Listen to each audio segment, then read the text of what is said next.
Hello बच्चों, let's see the question. So the question says RNA that picks up specific amino acid from amino acid pool of cytoplasm to carry it to ribosome during protein synthesis. बेटा हम लोगों को बात करनी है protein synthesis यानी कि translation के बारे में. ट्रांसलेशन के बारे में. तो ट्रांसलेशन क्या होता है? जब भी एमआरएनए से प्रोटीन का फॉर्मेशन होगा तो इस प्रोसेस को हम लोग क्या बोलेंगे? ट्रांसलेशन बोलेंगे. अब ट्रांसलेशन प्रोसेस के अंदर तीन टाइप के आरएनए का मेनली इन्वॉल्वमेंट होता है: rRNA, mRNA and tRNA. RRNA बनाएगा राइबोसोम का फॉर्मेशन, एमआरएनए के पास में इंफॉर्मेशन होगी in form of codons.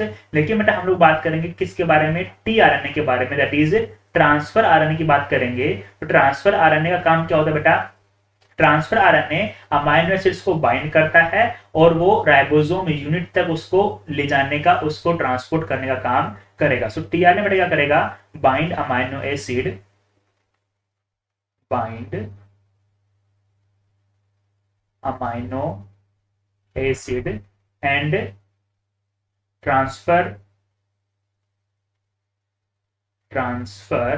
To ribosome. Ribosome पे वो ट्रांसफर करेगा. और राइबोसोम्स पे बेटा क्या चल रहा है? प्रोटीन का सिंथेसिस चल रहा है. इसलिए बेटा राइबोसोम को कहा जाता है protein factory of the cell. तो बेटा अमाइनो एसिड को ट्रांसफर करने का मेन काम किसका हो जाएगा? टीआरएनए का हो जाएगा. इसलिए बेटा टीआरएनए को हम लोग ट्रांसफर आरएनए या फिर अडप्टर मॉलिक्यूल भी कहा जाता है. Clear? So according to this our correct answer will be option A. Best of luck.